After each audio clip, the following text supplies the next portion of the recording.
Este es un podcast dirigido a abogadas y abogados que van en camino a la sala de audiencia, a algún cerezo, a la fiscalía, a su oficina o a cualquier lugar a donde podría dirigirse un penalista. Esto es para aquellos que son apasionados del derecho penal, así como nosotros. Esto es De Penalista a Penalista. Muy buenos días, tardes o noches. Mi nombre es Paula Cruz. El mío es Antonio Albuerne. Y nosotros somos De Penalista a Penalista. El tema del día de hoy, a mi consideración, es muy importante, Antonio, porque todos los que nos dedicamos al derecho penal o los que desean dedicarse al derecho penal, alguna vez han tenido o van a tener una audiencia inicial. Claro, y desde luego hay que estar muy preparados en todos los ámbitos, y uno de los principales objetivos de este podcast es dotarnos de herramientas para poder hacerle frente a esa audiencia inicial y traspasar la barrera de los nervios. Justamente, y también hay que entender que la audiencia inicial o la continuación de la audiencia inicial va a terminar con una resolución de forma de auto. Puede ser un auto de vinculación a proceso o de un auto de no vinculación a proceso.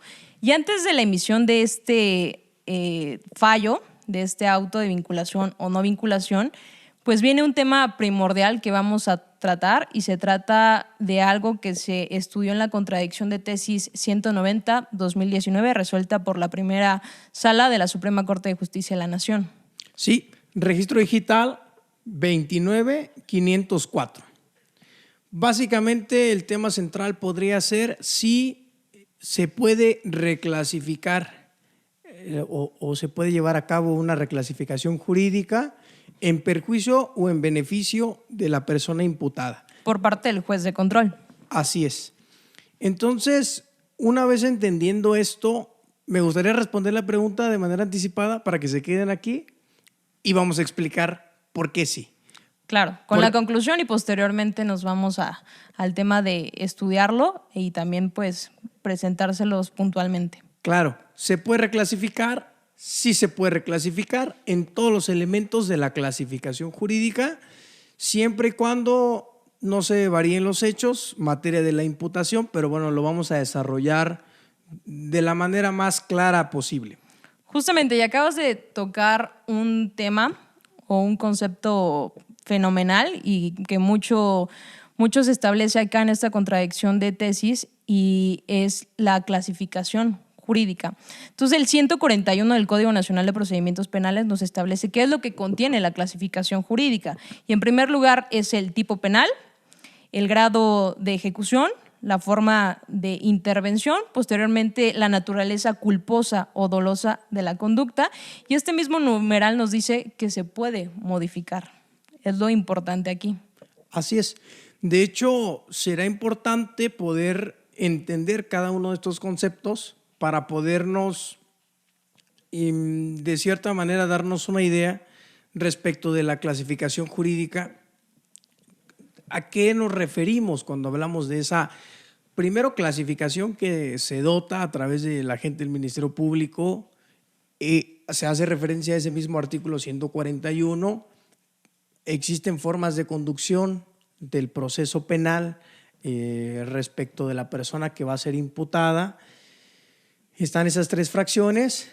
De igual manera, pudiera bien la clasificación jurídica ocuparse por lo que hace una orden de cateo, una orden de aprehensión, una forma de detención, como lo pudiera ser incluso la propia detención en flagrancia, al momento de poner a disposición en el término de las 48 horas a la persona.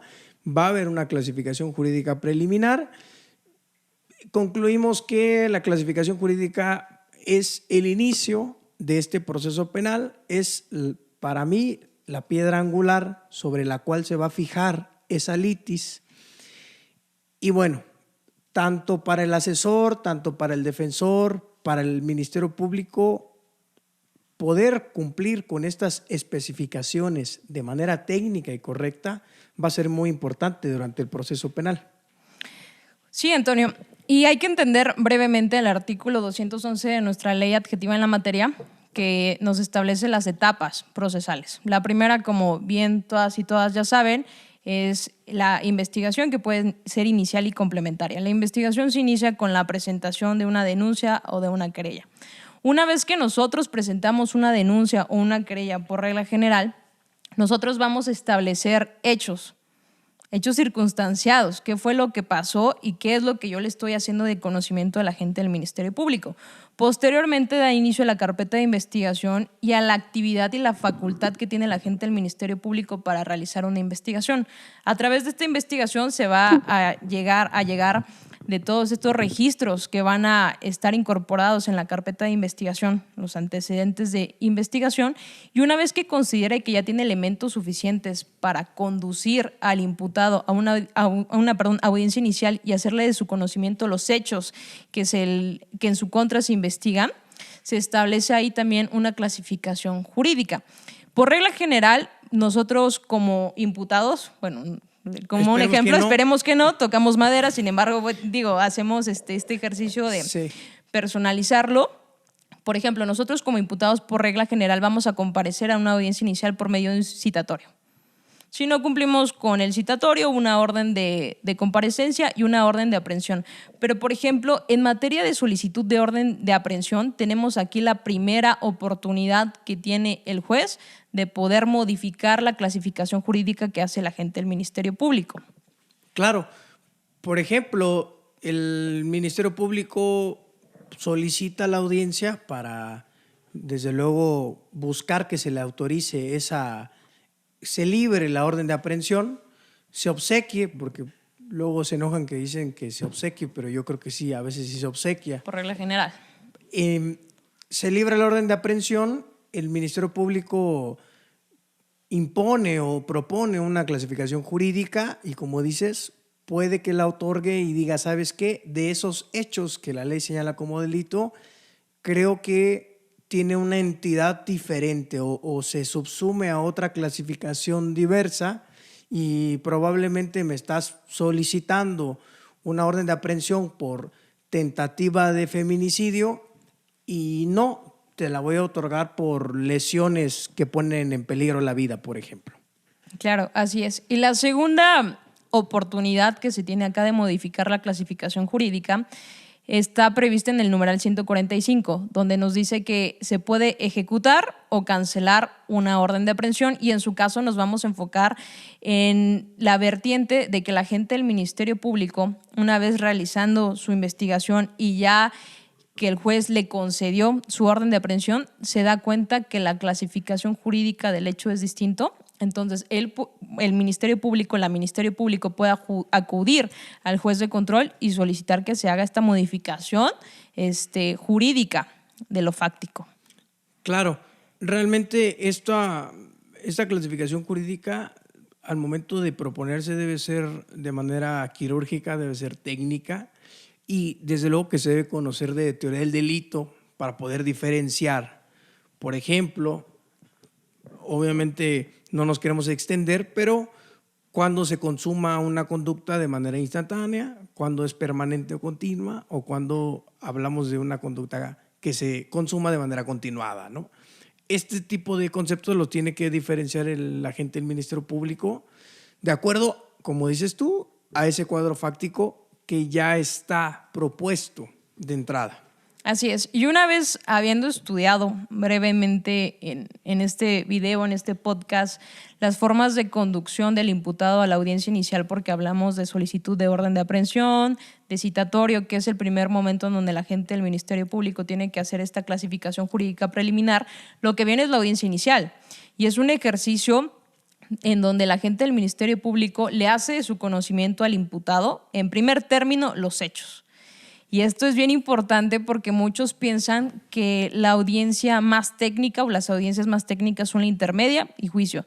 Sin embargo, a mi consideración, la más técnica es la formulación de imputación, porque si el agente del Ministerio Público la riega con la precisión de algo, ya no va a haber posibilidad de subsanarlo. Va a ser la materia de la litis hasta el juicio. Y de ahí viene el principio de congruencia y de coherencia, que brevemente lo vamos a establecer. Entonces, también yo quiero manifestar que este ejercicio de formulación de imputación, a mí me ha tocado verlo desde el lado de la asesoría jurídica y se me hace un ejercicio frustrante completamente, porque la formulación de imputación, el ejercicio de la acción penal, es una facultad exclusiva del órgano acusador, del órgano investigador. Entonces, cuando tú como asesor jurídico estás viendo que la está regando la gente del Ministerio Público al señalar hechos, realmente no puedes hacer nada. No le puedes, una vez que acabe de hablar, puedes decir, es que faltaron estos hechos. O sea, ya no es un ejercicio que te compete. Entonces, brevemente, lo que yo puedo recomendar es, si eres asesor jurídico, ten una charla con el agente del Ministerio Público antes, decirle cuál es tu propuesta. Normalmente se hace este ejercicio de señalar lo fáctico desde la solicitud de la audiencia inicial y decir, oye, tengo estas precisiones. Y ya en caso de que completamente te hagan caso omiso, lo que a mí me pasó es solicitarle que hiciera una nueva formulación de imputación por hechos que omitieron en la primera. Claro, eso desde luego que sería lo más prudente, lo más coherente y lo que cualquier operador o operadora jurídica pues seria debería hacer. Ahora, centrándonos en el tema de la audiencia, ya estando y una vez formulada la imputación, no nos dio tiempo de platicar con el agente del Ministerio Público. Quizá, y como lo platicábamos, podríamos bien, si no podemos nosotros llevar a cabo una formulación de la imputación, podríamos poner de conocimiento ciertos hechos que existen en los antecedentes de investigación, quizá solicitar algún saneamiento respecto de esto y hacerle notar o hacerle ver al juez de control que hubo información omitida, que hubo información que no se introdujo a la audiencia por parte del agente del Ministerio Público, pero como tú dices, esa facultad es exclusiva del Ministerio Público. Sin embargo, nosotros podemos dejar sentado en la audiencia que quizá ese actuar no fue el más técnico o no fue el más adecuado y que se omitió información. A veces se entiende que se omite cierto tipo de información porque a mayor información o a mayores hechos que imputa el agente del Ministerio Público, mayor pudiera ser esa capacidad probatoria o esa dificultad probatoria se asume de manera más elevada, por así decirlo. Entonces, como bien dices, esa sería la primera recomendación. Estando en audiencia, como decíamos, hacer este ejercicio y sobre todo poder proponer una clasificación jurídica diferente. En efecto, a eso iba. Posteriormente, la formulación de imputación respecto a lo fáctico, viene la posibilidad de que el imputado ejerza su derecho a declarar, a contestar a los cargos, como poéticamente muchas veces se establece. Posteriormente viene la solicitud de la vinculación. Y una vez que la gente del Ministerio Público terminó con su ejercicio, nosotros como asesores jurídicos podemos en nuestra argumentación decir, a nuestra consideración, los hechos fácticos vertidos por el agente del Ministerio Público tienen esta clasificación jurídica. Y decirle a su vez desde ese momento al juez de control, usted, conforme el penúltimo párrafo del artículo 316, tiene la posibilidad de darle una clasificación jurídica distinta a la propuesta por el agente del Ministerio Público, que hay que establecer que es una clasificación preliminar. Claro, es preliminar y a la vez, encontramos ciertas contradicciones en las audiencias porque a veces los jueces de control nos dicen, ¿sabes qué? No te preocupes por la clasificación jurídica, es preliminar. En la acusación se va a poder componer todo esto. Sin embargo, recordemos esta constante sobre la cual vamos a estar hablando, el hecho ya no va a poderse modificar bajo ninguna circunstancia. Entonces, de nada servirá que sea una clasificación jurídica preliminar si el hecho o materia de esa formulación de la imputación ni siquiera es completo, no es circunstanciado. Entonces, no obedece a estas reglas o estos requisitos del artículo 311 del Código Nacional de Procedimientos Penales. Desde luego que será el inicio. Si se hizo un buen trabajo, lo veremos en juicio. Si sucedió de manera defectuosa o de manera, por así decirlo, poco técnica, esas omisiones o esas deficiencias se van a ver reflejadas en el juicio propiamente. Sí, en esa vertiente, a mi consideración, lo mejor que le podría pasar a la institución o al órgano ministerial es un auto de no vinculación a proceso para posteriormente volver a solicitar una audiencia inicial y componer la revoltura que hizo. Pero ahora bien, centrándonos en orden cronológico, ya tenemos la solicitud de vinculación a proceso por parte de la representación social y de la asesoría jurídica. Posteriormente viene el derecho que tiene el imputado a decidir en qué momento se va a resolver su situación jurídica. Independientemente de si es el término constitucional o su ampliación, él va a poder presentar datos o medios de prueba. Que ahí viene otra discusión de si medios de prueba únicamente es cuando es prisión preventiva u otra personal. A mi consideración todas son personales, pero será tema tal vez de otro podcast o de otro video. Ahora bien, él presenta sus datos o medios de prueba y viene una resolución en forma de auto. En ese momento, el juez puede hacer dos cosas, por ejemplo. El 316 nos dice que el auto de vinculación a proceso se va a dar siempre y cuando no haya una causal que excluya el delito. Claro. Si nos adentramos en el Código Penal del Estado de Oaxaca, que es en donde estamos radicando tú y yo, tenemos el 14 y nos dice que una causal de exclusión del delito es la tipicidad, y la tipicidad se puede dar por la falta de alguno de los elementos que integran la descripción típica. Okay.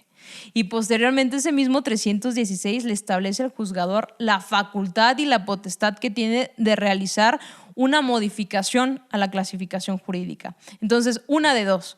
O si a su consideración establece que el agente del Ministerio Público no pudo establecer que existió un hecho con apariencia un hecho que la ley señala como delito, y la probabilidad de que el imputado lo cometió o participó en su comisión, puede dictar un auto de no vinculación a proceso, incluso si considera que hay un elemento por ahí de la descripción típica que no está completamente establecida. Pero a su vez puede reclasificar o realizar una modificación a su clasificación. ¿Cuál de las dos va a ser? Pues no sabemos. Sin embargo, como tú bien lo dijiste una vez en tu Twitter o en tu X, el auto de vinculación a proceso es la regla general. Entonces muchas veces se escudan en los fines constitucionales del proceso, que es esclarecer los hechos. Entonces realizan esta modificación a la clasificación jurídica para pasar a una investigación formalizada. Claro, y desde luego, y eso que dices es muy importante, porque ahora entendemos, o al menos nos hemos centrado en decir, ¿sabes qué? Creo que el 316, fracción cuarta, es demasiado clara. Sin embargo, la Corte ya se ha pronunciado al respecto. Por ejemplo, en esta tesis de la primera sala, 35 del 2017, de esta 10ª época, voy a leer el rubro para que la puedan consultar. Claro. Auto de vinculación a proceso: para satisfacer el requisito relativo a que la ley señale el hecho imputado como delito, basta con que el juez encuadre la conducta a la norma penal, de manera que permita identificar las razones que lo llevan a determinar el tipo penal aplicable. Nuevo sistema de justicia penal. Entendemos entonces que ya no es exigible para este auto de vinculación a proceso que la conducta sea típica. Ya nada más con que medio diga que la ley señala ese hecho que la ley señala como delito está medio, pues sí, se permita suponer en grado de suposición pueda ser probado, bastará para librar este auto de vinculación a proceso. Sin embargo, lo que dices y lo que establece el código es una circunstancia muy clara. Sin embargo, en atención a esto, y como lo establece la ejecutoria que nos trae el día de hoy, hace ese señalamiento, hace esa distinción, ¿no?, del hecho y el hecho delictivo. Hecho entendiendo el hecho como el relato fáctico de Así lo que es. sucede en el mundo, circunstancias de tiempo, modo, lugar, pues básicamente el relato. Así es. Que después tendrá entidad de delictivo, y el hecho delictivo, pues propiamente estos elementos de la clasificación jurídica y de qué manera se subsume este relato de algún acaecimiento en el mundo a esta pues clasificación propiamente dicha, ¿no? Así es. Y rápidamente retomo la idea que tú me decías de que en nuestro código y en nuestra Constitución ya nos es establecido que se tiene que establecer únicamente un hecho que la ley señala como delito y la probabilidad de que el imputado haya participado o lo haya cometido. Y esto viene de la reforma del 2008 en materia de seguridad y justicia, y de las exposiciones de motivo nos trae que se intenta evitar la anticipación de un juicio, porque antes el agente del Ministerio Público lo que hacía era prácticamente anticiparse el juicio. Ahora bien, retomando el tópico respecto a que el juez de control, conforme al 316 penúltimo párrafo, puede otorgarle una clasificación jurídica distinta a la propuesta por el agente del Ministerio Público, lo que nos hace esta ejecutoria es preguntarnos lo siguiente. Primero, ¿es posible? Y si es posible, ¿está supeditado a que sea en beneficio o en perjuicio del imputado? Y posteriormente, este ejercicio de darle o de realizar una modificación a la clasificación jurídica afecta a la división de funciones con el agente del Ministerio Público y también el principio de contradicción, el derecho a la defensa. Es lo que hace esta contradicción. Sí, y propiamente vamos pues desentrañando esto. En primer momento sí se puede, no importa si es en perjuicio o en beneficio. Esa clasificación jurídica, como lo hablábamos hace rato, pudiera bien ser dinámica, pudiera bien encontrar de cierta manera entrada en X o Y tipo penal, y desde luego que la misma Corte lo ha establecido, no tiene nada que ver con esa distribución de funciones, con esa imparcialidad que el juez de control debe guardar. No se mete en ese, no transgrede el principio de mínima intervención. Sencillamente esos hechos que nos trae el agente del Ministerio Público los dota de una clasificación jurídica diferente, les pone otro traje, por así decirlo. Sin embargo, seguirá siendo la misma entidad, seguirá siendo la misma persona, sencillamente lo viste de otra forma, pero esa persona, esa esencia, pues no la cambia. La misma contradicción de tesis nos dice que pues que el juez de control estará muy bien facultado, porque precisamente deberemos atender a los principios del artículo 20 constitucional y en primer momento el esclarecimiento de los hechos, ¿no? Así es. A ver, división de funciones.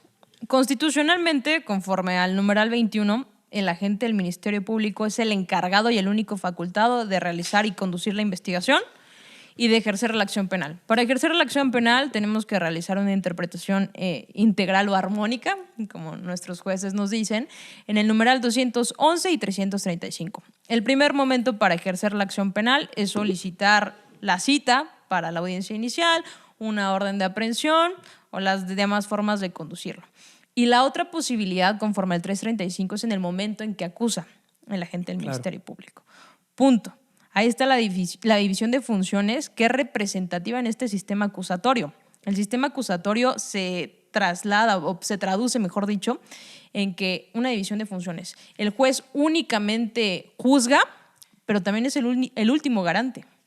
Es el encargado de establecer o de proteger los fines constitucionales y tanto los derechos de la víctima como los derechos del imputado. Entonces, lo que nos dice acá la Suprema Corte de Justicia es que no hay una invasión en las funciones del agente del Ministerio Público, simplemente está garantizando los derechos de las partes.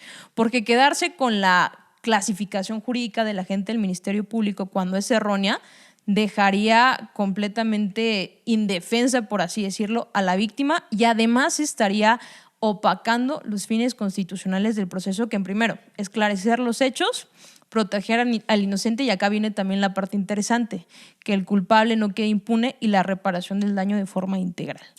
Y también la protección del inocente. Así es. Y ahora, si entendemos que, como dices, muy bien dices, se le puede dotar una clasificación jurídica diferente a alguien que se le está imputando un delito de mayor envergadura, por así decirlo, pero como defensa hacemos un trabajo eficiente y decimos, sabes que no es hasta allá, es un delito un poquito más, más ameno, por así decirlo. Sí.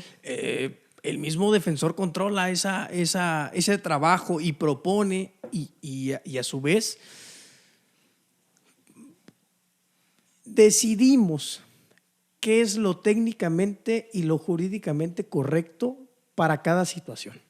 Yo creo que no hay una transgresión directa. Sin embargo, creo que incluso, como dices tú, si el agente del Ministerio Público propone una clasificación jurídica deficiente, quizá el juez de control tendrá esa facultad de poder redireccionar esa clasificación y hacerlo lo más acorde a los hechos que se están presentando.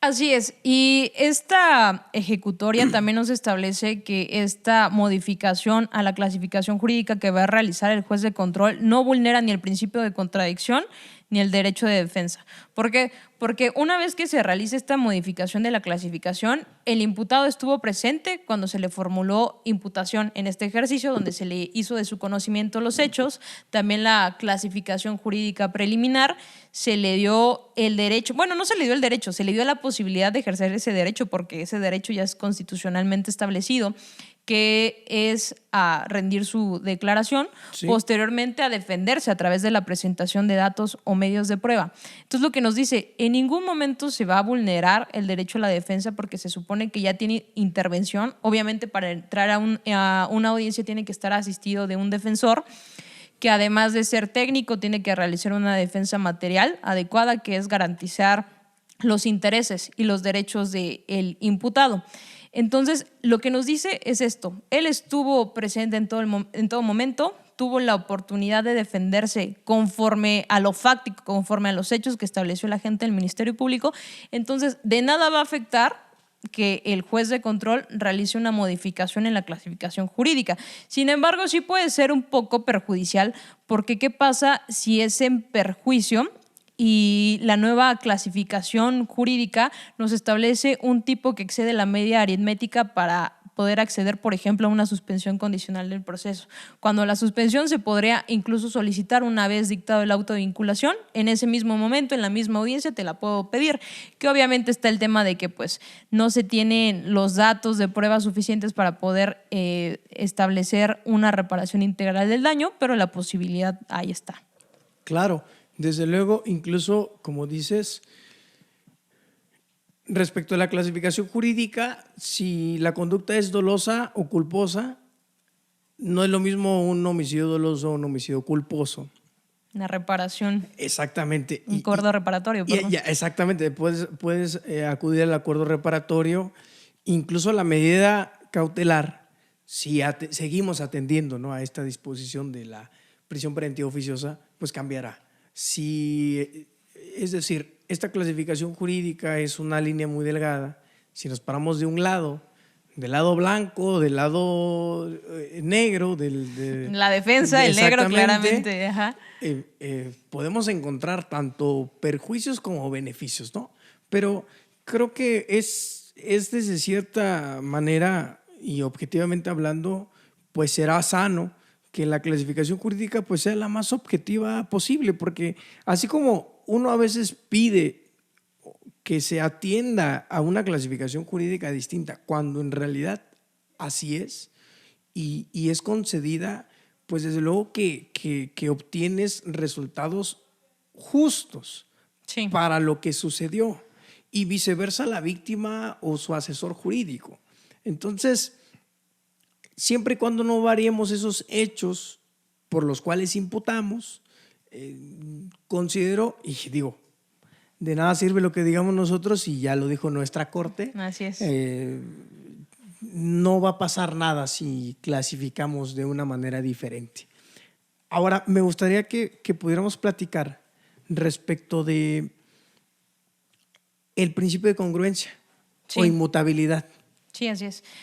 Brevemente nada más me voy a retrotraer para puntualizar algo. Ok. Por ejemplo, la modificación a la clasificación jurídica que va a realizar el juez, no hay que tenerle miedo porque como ya lo establecimos, es el último garante. Y una de las cuestiones que nos garantiza este proceso penal es que va a ser imparcial. Es que él no tiene interés en que a una parte le vaya mejor y a otra parte le vaya peor, Claro. porque para eso está la excusa y la recusa. Es decir, él como el último garante va a realizar un ejercicio de clasificación y de subsunción para determinar estos hechos a qué representan. Y ahora bien, cuando tú me preguntabas sobre el principio de congruencia, es la inmutabilidad del hecho fáctico. Es decir, el juez de control sí puede realizar una modificación a la clasificación jurídica porque no va a cambiar ni una sola palabra el hecho fáctico que la gente del Ministerio Público le expuso e hizo del conocimiento del imputado. Eso no hay forma de cambiarlo, incluso constitucionalmente está prohibido en el 19 constitucional. También está en el 8.2 de la Convención Americana sobre Derechos Humanos y también la Corte Interamericana ya lo ha estudiado y lo ha expresado en sus sentencias. Tenemos Barreto Leiva contra Venezuela en sus párrafos 28 y 30. Tenemos el caso Fermín Ramírez contra Guatemala, que es el caso que hace referencia a esta ejecutoria, que es los párrafos 67, 68 y 69. Y también tenemos el caso Acosta Calderón contra Ecuador en su párrafo 118. Y en conclusión, el principio de coherencia y congruencia descansa en lo fáctico, es decir, los hechos establecidos en la formulación de imputación, los hechos expuestos por el agente del Ministerio Público van a ser los mismos hechos por los que el juez va a vincular a proceso. Y el mismo 316 te lo dice, la vinculación a proceso será por los hechos motivo de la formulación, aunque la clasificación jurídica pueda cambiar. Claro. En la acusación, los hechos van a ser los mismos y en juicio, la base, la litis, que son los hechos establecidos por el agente del Ministerio Público, no van a poder cambiar. Y aquí hay que tener mucho cuidado porque muchos de los jueces de control, no aquí en Oaxaca, en otros estados, en otros circuitos. que en otros circuitos, claramente, en el ejercicio que hacen en su vinculación a proceso en establecer lo fáctico que se tuvo por probado, por establecido por la representación social y en su caso por la asesoría jurídica. Sí. Y ya me pasó, que el agente del Ministerio Público expuso estos hechos y el juez dijo, sí, pero de los datos de prueba se desprende esto. Por ejemplo, un caso y está padre señalar acá las experiencias, brevemente. Eran muchas víctimas, aparentemente, pero la que nos interesaba era de un hombre. Y el agente del Ministerio Público se equivoca y da otro nombre. Okay. Y toda su teoría probatoria, o sea, todos los datos de prueba que virtió fueron tendientes a acreditar el nombre que no dijo, porque se equivocó. Okay. Yo lo manifesté, mi contestación a la solicitud de vinculación a proceso iba como defensa y el juez dijo, sí, pero de los datos de prueba se desprende que la víctima es esta, directo. O sea, Claro. y es algo que no puede pasar, es algo que constitucionalmente está protegido también por la Corte Interamericana en las diversas sentencias y es una de las limitantes de este ejercicio de modificación de la clasificación. Puedes modificar el tipo penal que tú crees que es el adecuado, la forma de intervención, el grado de ejecución, pero nunca los hechos. Sí, de hecho, el mismo Código Nacional establece que la sentencia no podrá rebasar los hechos probados por el agente del Ministerio Público. Entonces, a lo que vamos con todo esto es la formulación de la imputación es lo más importante, o es la base, es el cimiento de esa acción penal que se va a ir tejiendo conforme pasemos de etapa. Sin embargo, si no se hizo desde el inicio, si no se hizo valer de la manera más técnica, de la manera más adecuada, pues va a encontrar problemas a la pretensión de la gente del Ministerio Público de que desde luego será una sentencia condenatoria.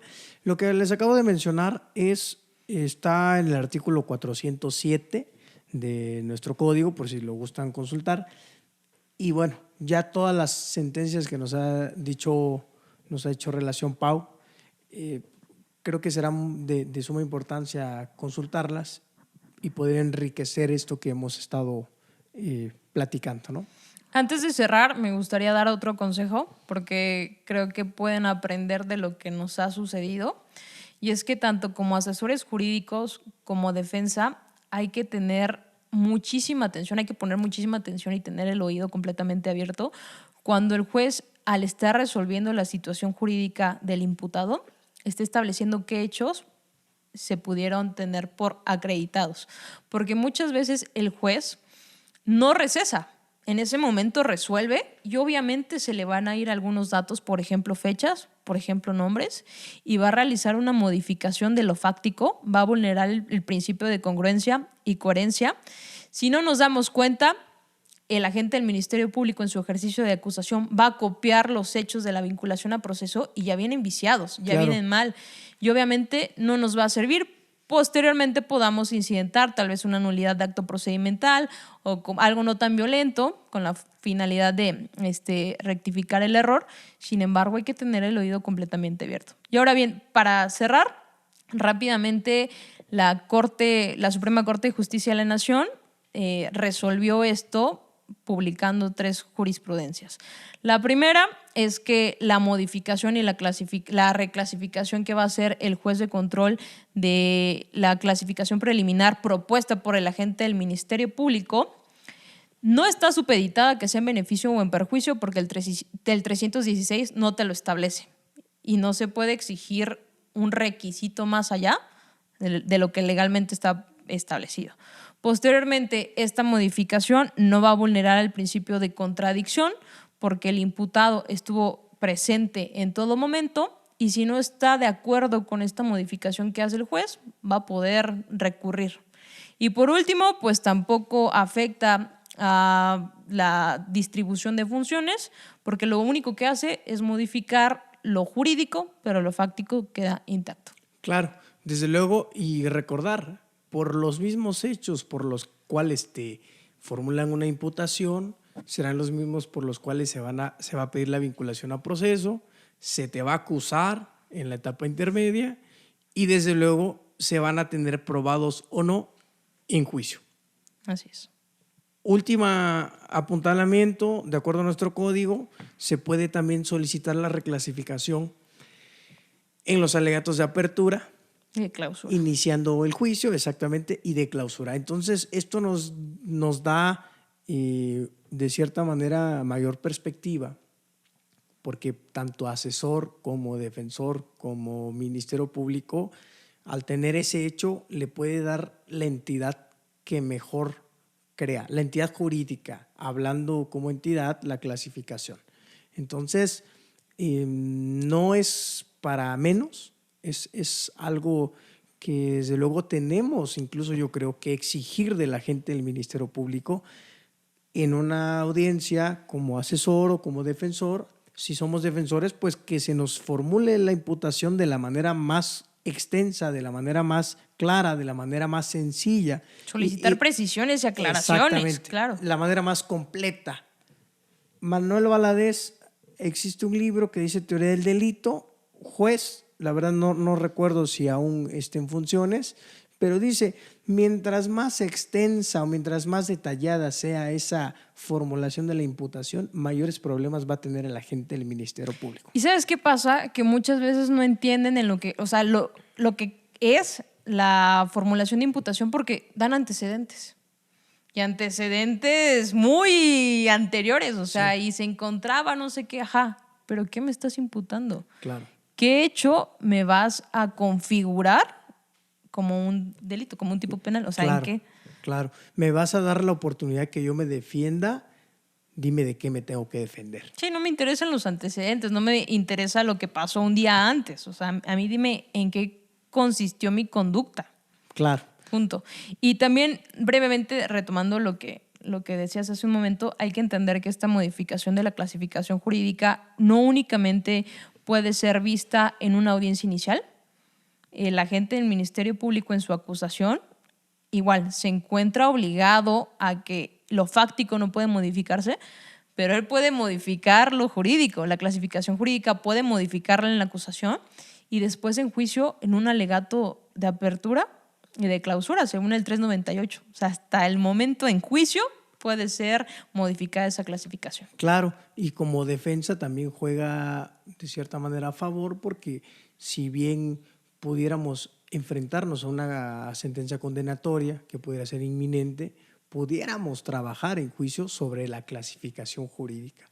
Y quizá esa clasificación jurídica sea benéfica, incluso nuestro cliente podría no pisar la cárcel, como normalmente decimos, ¿no? Sí. Que no le toque estar privado de su libertad. Pero bueno, dependerá de la perspectiva de la cual nos encontremos, del trabajo, de la actividad tanto jurídica como probatoria, pero al final de cuentas creo que ya llegamos al punto medular, al punto claro, y pues como conclusión sería ese, ¿no? La única determinante es no podemos variar los hechos. No lo puede variar ni el Ministerio Público ni el juez. Y la otra limitante es que le tienes que dar participación al imputado, es decir, se lo tienes que hacer de su conocimiento. Brevemente, es decir, en el momento en que el juez esté resolviendo, se le informa y se argumenta del por qué.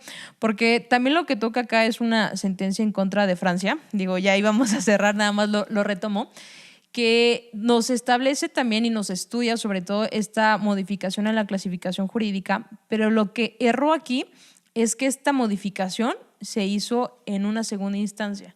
Entonces, cuando el imputado o el acusado, dependiendo del derecho francés, tiene acceso a la resolución de segunda instancia, se da cuenta de esta modificación. Entonces, la única limitante es no puedes variar lo fáctico, no puedes variar los hechos y le tienes que dar intervención y le tienes que hacer del conocimiento al imputado y a su defensa. Concluimos con eso. Claro. Pues qué bueno ha sido este segmento, platicarlo, poderlo abordar de una manera pues fluida. De mi parte, bueno, de nuestra parte, agradecerles a quienes nos escucharon en el primer episodio, que fue pues nuestro debut haciendo esto. No somos especialistas en podcast, ni nos dedicamos a esto. Esto es puro amor al arte. Así es. Pero agradecerles que hayan compartido, que hayan dado like, que se hayan suscrito. Que hayan comentado incluso, porque nos ayuda mucho. Claro. Este es un espacio de debate. Pueden estar de acuerdo o no de acuerdo, nos pueden mandar correcciones y es lo importante, abrir un espacio para juntarnos y poder debatir, ¿no? Claro. No estamos cerrados, ¿no? Exactamente. Nunca se deja de aprender. Así es. Y pues agradecerles de una manera muy sincera este primer recibimiento que hemos tenido y que pues nos puedan ayudar a compartir, a difundir para que podamos llegar a más personas, podamos llegar a más estudiantes de derecho, más profesionistas, más abogados y abogadas que tanto ya se dediquen al derecho penal o que estén por dar ese paso para su primera audiencia. Creo que queremos aportar desde nuestra posibilidad lo mejor que pueda.